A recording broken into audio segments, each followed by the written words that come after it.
안녕하세요, 저스티스입니다. 이번 시간에는 지난 거란제국에 이어서 여진족에 대한 이야기입니다. 이번 영상 역시 지난 유목제국사 개관, 금나라, 정강의 변 등 3편의 금나라 영상을 바탕으로 흐름이 끊기지 않는 선에서 중첩되는 내용은 최대한 생략하고 보다 심층적으로 말씀드려 보도록 하겠습니다.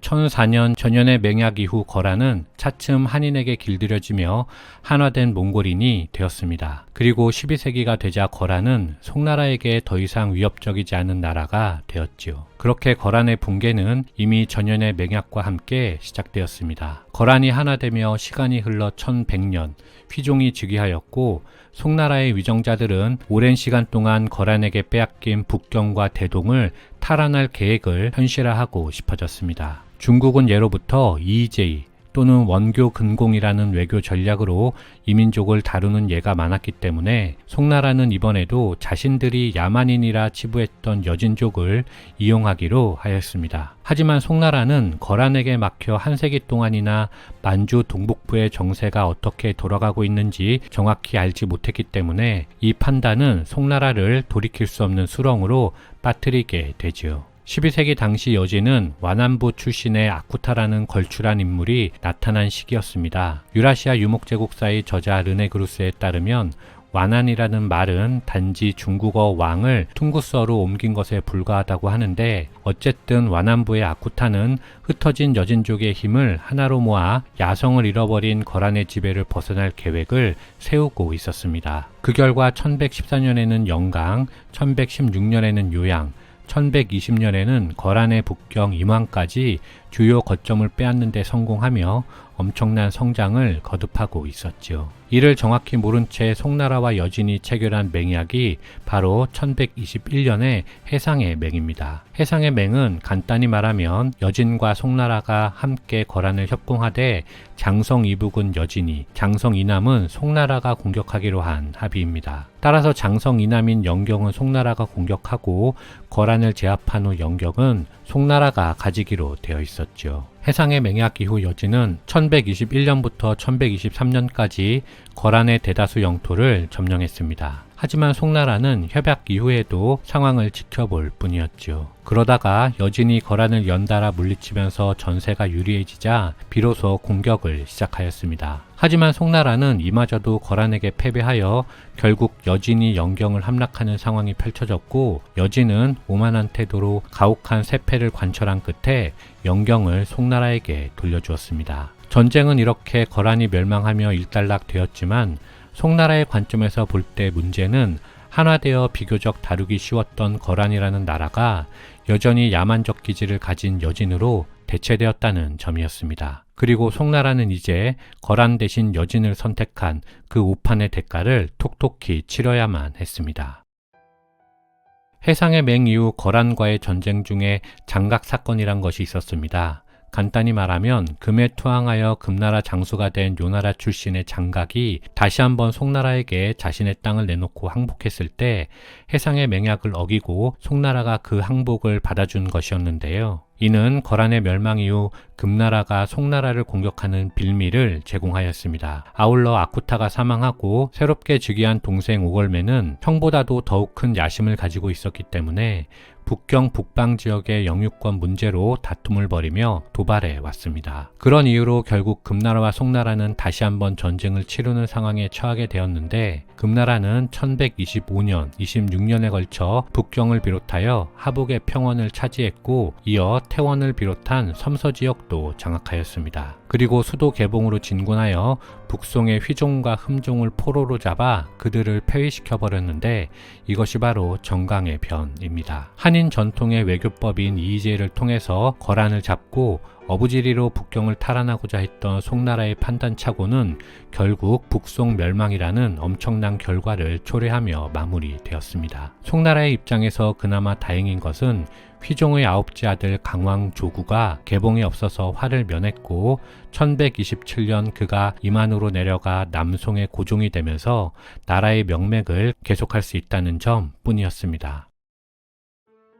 송나라를 남쪽으로 쫓아낸 금나라는 아직 완전히 정복하지 못한 채 송나라의 영역으로 남아있던 북중국 지역을 대부분 점령하여 중원 공략을 끝마쳤고 이제 남중국을 향한 진격을 시작하였습니다. 1129년 장수 전몰갈이 지휘하는 금군은 회수와 양자강 사이 지역을 정복하고 잠시 휴식을 취한 후 양자강 남쪽 방어선을 공격하였습니다. 그렇게 건주까지 밀고 내려가 남쪽의 한계선까지 도착하였는데 이는 다음 세기의 몽골의 진격 속도보다도 빠른 것이었죠. 파죽지세의 금나라는 남경을 곧 함락했지만 고종은 또다시 영파와 운주 등으로 피신하는데 성공하였습니다. 아울러 남쪽 깊숙이 침투한 금나라에게도 문제가 발생하였으니 금군은 완전히 기병으로 구성되어 있었기 때문에 남중국의 범람하는 땅과 서로 얽히는 강들, 논과 운하, 오밀조밀한 인구가 언제든지 자신들을 기습하고 포위할 수 있었기 때문이었습니다. 따라서 금나라는 결국 북으로 돌아갈 수밖에 없었는데 그 결과 남송 고종은 1130년 언제라도 바닷길을 통해서 쉽게 도망칠 수 있는 이만으로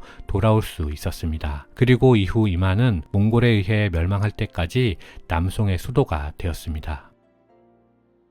1135년 태종 오걸매가 죽고 뒤를 이어 그의 사촌 함랄이 제3대 희종으로 즉위하였습니다. 하지만 몽골 초원에서 몽골이 새롭게 카불칸의 영도하에 연합체를 형성하여 금나라의 배후인 동부 고비 지역을 공격하기 시작했고 금나라는 많은 국경 지역을 양도해야만 했습니다. 따라서 금나라의 희종은 북방으로부터의 위협 때문에 송나라와의 화친을 결정할 수밖에 없었죠. 그렇게 하여 회수의 선을 따라 국경이 정해졌고 황하와 위수 지역은 금나라에게, 한수 유역은 남송에 속하며 남쪽의 국경이 결정되었습니다. 이렇게 1135년 이만을 수도로 하는 남송과 하얼빈에서 가까운 회령을 수도로 하는 금나라로 중국이 분할된 것인데 유목민이 타국과의 국경을 확정하고 스스로 그 안에 갇혀버렸다는 것은 이제 쇠퇴할 일만 남았다는 것을 의미했지요.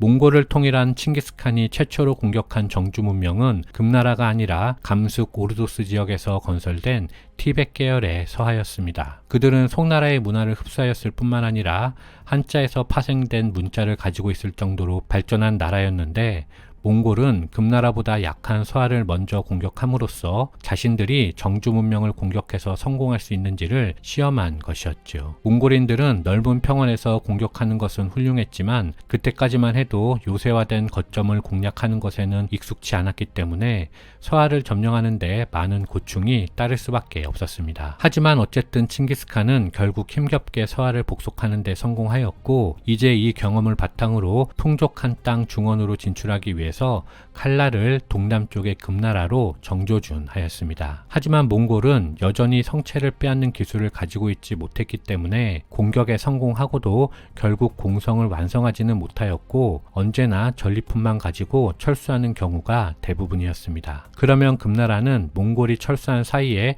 성벽을 보수하였으며 다시 돌아온 몽골은 한 번 공격했던 곳을 두 번, 세 번 다시 공격해야만 했죠. 그런데 이렇게 몽골의 금나라 정벌이 시작되었을 때 북경의 옛 주인이었던 거란인들 중에서 야율씨의 후손인 야율유가라는 인물이 1212년 요하에서 반란을 일으켰습니다. 이에 칭기스칸은 야율유가로부터 충성 맹세를 받고 제베의 친척 제베 노얀이 지휘하는 구원군을 야율유가에게 보냈습니다. 거란인들은 몽골계 언어를 사용했기 때문에 몽골과 연합하여 퉁구스계 여진에게 대항한 일종의 종족적 결속이 있었다고 추측할 수 있는 대목이죠. 그렇게 1213년 제베노야는 야율유가가 금나라로부터 요양을 빼앗고 거란인의 땅에서 몽골을 종주로 인정하며 스스로 요왕으로 칭할 수 있게 도와주었습니다. 이제 금나라에게 남은 것은 북경이었는데 칭기스칸은 북경을 점령하기 위해서 북경에 군대를 집결시켰습니다. 그리고 마침 이 시기에 금나라 조정에서는 영제가